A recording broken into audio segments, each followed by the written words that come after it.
के टारगेट के लिए एजिस लॉजिस्टिक्स और यस 290 आपने कहा स्टॉप लॉस। टारगेट। ये बहुत डीप नहीं है, स्टॉप लॉस 331 के आसपास है स्टॉक। अब मैं टारगेट भी मेरे हिसाब से 400 का रख रहा हूँ मैं तो उस लिहाज से ठीक है। ओके मेरे मुझे ऐसा लगता है कि 2-3 दिन में 2 दिन का ट्रेड रहेगा ही मेरा, तो मुझे ऐसा लगता है कि आना चाहिए इसमें। ओके ठीक है, तो ये फिलहाल थोड़ा सा डीप टारगेट है और स्टॉप लॉस भी ऊपर टारगेट और थोड़ा सा डीप स्टॉप लॉस, लेकिन 400 के लिए 2 से 3 दिनों का ये ट्रेड साबित होता हुआ दिखाई दे सकता है। 290 का आप स्टॉप लॉस रखेंगे। एजिस लॉजिस्टिक्स आया है इस समय ये पर्टिकुलर काउंटर ट्रेड में। माय जानकारों का हम एक अपडेट आपकी स्क्रीन पर लेकर आएंगे, लेकिन एक स्टॉक जो आज फोकस में है वो है जी एंटरटेनमेंट। और जी ही नहीं, बाकी मीडिया कंपनी भी फोकस में है, क्योंकि दरअसल यहाँ पर टीआरएआई ने जो न्यू टैरिफ ऑर्डर है वो सामने रखा है, जहाँ पर कुछ थोड़े बहुत बदलाव किए गए। खास तौर से अगर आप टीवी चैनल्स सब्सक्राइब करते हैं उसके लिए खास पेमेंट दिया जाता है, तो वो जो सीलिंग है वो 19 रुपए पर कायम रखी गई है, जहाँ पर पहले दरअसल प्रस्ताव था कि इसके 12 रुपए तक लाया जाए, घटाया जाए। साथ ही साथ डिस्काउंटिंग भी 45% दे पाएंगी ये कंपनी अगर बुके के तौर पर आपको चैनल ऑफर कर रही हैं। अवनीश रॉय इंस्टीट्यूशनल रिसर्च के ईडी है ईडलवाइस पर। अवनीश इस सेक्टर को काफी क्लोजली ट्रैक करते हैं। अवनीश, इस टैरिफ ऑर्डर को आपने कैसे पढ़ा? इनफैक्ट पहले भी 19 रुपए था, बस जो प्रस्ताव था 12 रुपए का, उसके साथ ना जाकर इस प्राइसिंग को फिक्स रखा है। Is it a positive? नहीं, ये पॉजिटिव है। आपका कहना सही है कि पहले भी 19 था, लेकिन क्या हुआ था, इसको 12 प्रपोज किया गया था। प्रपोज 12 का जो था वो बिल्कुल भी सेंस नहीं बनता था ब्रॉडकास्टर्स के लिए, क्योंकि लास्ट 3 साल में पूरी दुनिया में इतना इन्फ्लेशन हुआ है, तो कंटेंट कॉस्ट में भी बहुत इन्फ्लेशन हुआ था। तो लास्ट 3 साल से क्या था, स्टेटस को था, वो कोर्ट में मामला चला गया था, इसलिए कुछ भी हाइक हो नहीं रहा था। अब क्या होगा, because of discussion broadcasters and regulator का ये चीज आया है, तो broadcasters will be reasonably happy with this, because 19 रुपए एक अच्छा प्राइस है।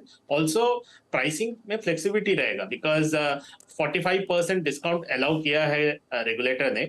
इसमें क्या होगा, कस्टमर को भी अच्छा लगेगा कि हमको 45% डिस्काउंट मिल रहा है, और ब्रॉडकास्टर को क्या होगा कि they can push their entire bouquet. Otherwise क्या हो रहा था, सिर्फ जो इंपॉर्टेंट चैनल है वही कस्टमर लेता, लेकिन ब्रॉडकास्टर का ये स्ट्रैटेजी नहीं होता। ब्रॉडकास्टर का स्ट्रैटेजी होता है कि जितने भी चैनल है सब कस्टमर के पास जाना चाहिए, सबसे पैसा आना चाहिए।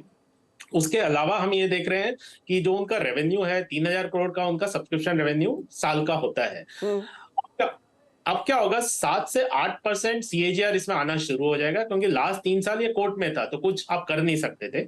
अब प्रेडिक्टेबिलिटी आ जाएगी। 7 से 8%, वैसे भी हर चीज का दाम बढ़ता है इंडिया में, वर्ल्ड में, तो मुझे नहीं लगता उसमें कोई प्रॉब्लम होगा। सो 3,000 करोड़ के सब्सक्रिप्शन रेवेन्यू में 7 से 8% करीब 250 करोड़ हुआ। उस वो 250 करोड़ मोस्टली प्रॉफिट में चला जाएगा, बिकॉज इसमें बहुत ज्यादा कॉस्ट नहीं होगा। मे बी 20% कॉस्ट हो सकता है आउट ऑफ द टोटल। सो 250 करोड़ में से अगर हम 80% प्रॉफिटेबिलिटी माने, तो पूरे एबिटा फ्रंट पे 200 करोड़ का फायदा होगा। वो अच्छा नंबर है, बिकॉज इस साल हमारा एक्सपेक्टेशन है कि जी का 1400 करोड़ का होगा, तो 200 करोड़ का एक्स्ट्रा नेक्स्ट ईयर उनको फायदा होगा। नेक्स्ट ईयर हमारा करंट नंबर 2000 करोड़ का है, तो 10% इसमें बढ़ सकता है। बट मोर इंपॉर्टेंटली इसमें प्रेडिक्टेबिलिटी आ जाएगी, और एडवर्टाइजिंग में भी हमको अच्छा इंप्रूवमेंट दिख रहा है फॉर द मार्केट। क्या सब्सक्रिप्शन रेवेन्यू आपको लग रहा है बढ़ेगा? क्योंकि अब तक नंबर्स में भी, और ये हमने पहले भी डिस्कस किया है, वो सब्सक्रिप्शन रेवेन्यू में इतना खासा इजाफा नहीं देखने को मिला है। एंड जो दूसरा प्रॉब्लम एरिया था वो एडवर्टाइजिंग रेवेन्यू का था। I am sure they interlinked, कि अगर आपका सब्सक्रिप्शन बढ़ रहा है तो ज्यादा एडवर्टाइजर्स आपके साथ आना चाहेंगे, आपके प्लेटफॉर्म से जुड़ना चाहेंगे। वो आपको लग रहा है क्या एस्केलेट होंगे?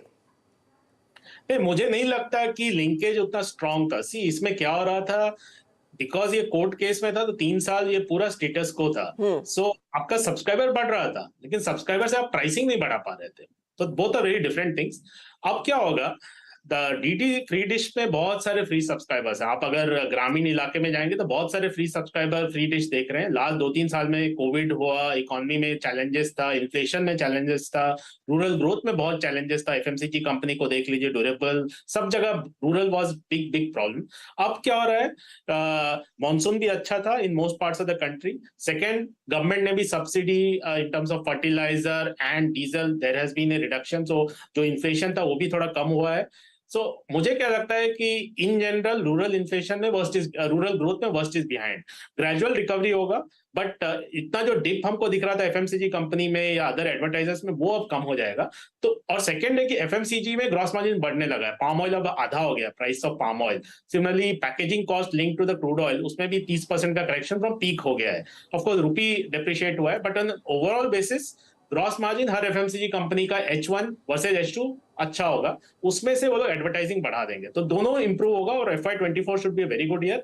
इसमें एक छोटा सा टेक्निकल प्रॉब्लम है, क्योंकि क्या होगा, जी और सोनी का जो मर्जर प्रोसेस है उसमें 5 से 6 हफ्ता जी डीलिस्ट हो जाएगा। जी हाँ। तो वो कुछ इन्वेस्टर्स के लिए कंसर्न है कि 5-6 हफ्ते का रिस्क वो लोग नहीं लेना चाहेंगे अगर, बिकॉज उसमें क्या है कि you can not trade the G stock. तो 6 हफ्ते के बाद जी और सोनी मर्ज्ड एंटिटी आ जाएगा।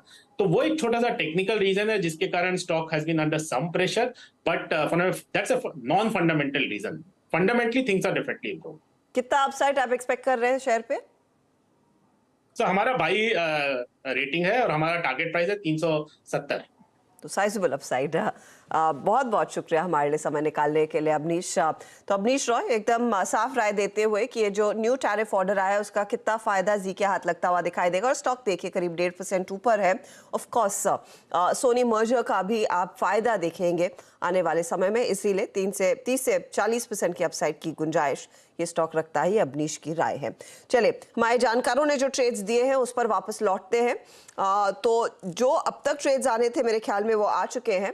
अब आपके लिए लेकर आते हैं रिकैप। विभोर ने जीएसएफसी के साथ पारी की शुरुआत की। 150 का टारगेट, 120 का स्टॉप लॉस। रिटर्न्स आपकी स्क्रीन पर आ गए हैं। नियरली 1% जोड़ता हुआ ये काउंटर। प्रदीप होचंदानी ने केपीआईटी टेक रखा है। 4790 का टारगेट, 685 का इनका स्टॉप लॉस है।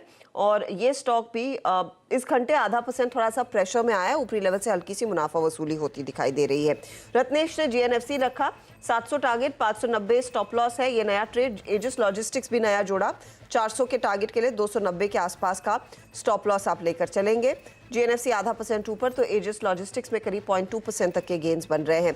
तीनों कैसे खड़े हैं इस पायदान में, अब आपकी स्क्रीन पर आ जाएगा वो मुनाफे का मीटर। तो ये देखिए 15% के रिटर्न से ज्यादा हो चुके हैं विभोर वार्ष्णेय के, 13% के रिटर्न्स के ऊपर बैठे हैं रत्नेश गोयल, और लगभग 10% के रिटर्न्स पर है प्रदीप होचंदानी। ये है आपके लिए ताज़ा तस्वीर खिलाड़ी नंबर 1 की। चलिए लेंगे एक ब्रेक के बाद पूरा फोकस कमोडिटी मार्केट के एक्शन पर। नमस्कार।